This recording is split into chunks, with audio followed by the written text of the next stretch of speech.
나이가 들면 기억력이 점점 떨어집니다. 나 같은 주인 살리신이라는 찬송가를 쓴 존 뉴턴은 세상을 떠날 무렵에 기억 상실증으로 거의 모든 것을 다 잊어버렸습니다. 자신의 나이도 생일도 잊어버렸습니다. 친구나 후배들이 찾아와 인사를 해도 그들의 이름을 기억하지 못했습니다. 가깝게 지내던 사람들에게도 누구냐고 물었습니다. 한 번은 누가 답답해서 뉴턴에게 물었습니다. 선생님, 지금 기억하고 있는 것은 무엇입니까? 뉴턴의 대답은 참으로 감동적이었습니다. 내가 주인이라는 것과 예수님이 나의 구주라는 것, 이 두 가지는 기억하고 있지요. 그리고 갑자기 생각난 듯 말을 이었습니다. 한 가지 더 기억하는 것이 있습니다. 예수님의 구원을 전해야 한다는 것입니다. 잊어야 할 것은 빨리 잊어버려야 합니다. 하지만 잊지 말아야 할 것은 오래 마음에 간직하고 살아야 합니다. 그런데 그것이 잘 되지 않습니다. 시험을 앞두고 밤이 새도록 공부했지만 시험을 치를 때 까맣게 잊어버리고 전혀 생각이 나지 않는다면 밤이 새도록 공부한 보람이 없습니다. 우리가 아무리 많은 하나님의 말씀을 들었어도 기억하지 못하면 아무 소용이 없습니다.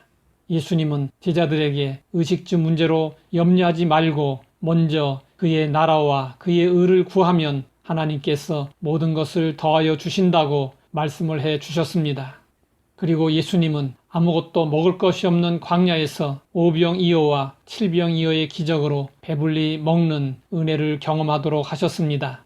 그러나 예수님의 제자들은 배를 타고 호수 건너편으로 가다가 떡을 가져오지 않은 것이 생각나자 이로 인해 책임을 따지며 옥신각신했습니다.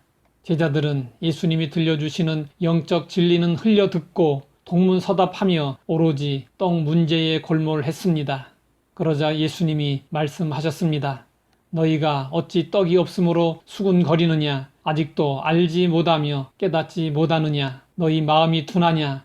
너희가 눈이 있어도 보지 못하며 귀가 있어도 듣지 못하느냐? 또 기억하지 못하느냐?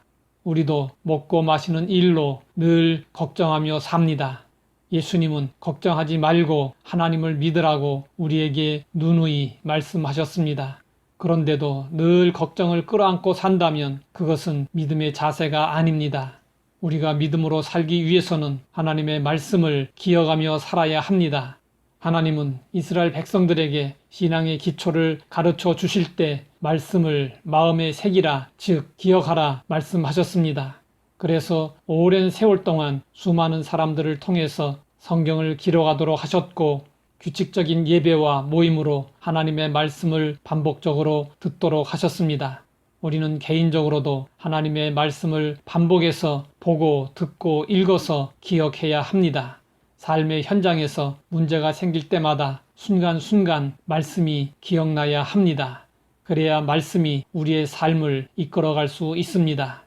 우리가 신앙생활을 잘 하는 방법은 잊지 않고 기억하는 것입니다. 우리는 청년의 때에 창조주를 기억하고 인생의 허물을 극복해야 합니다.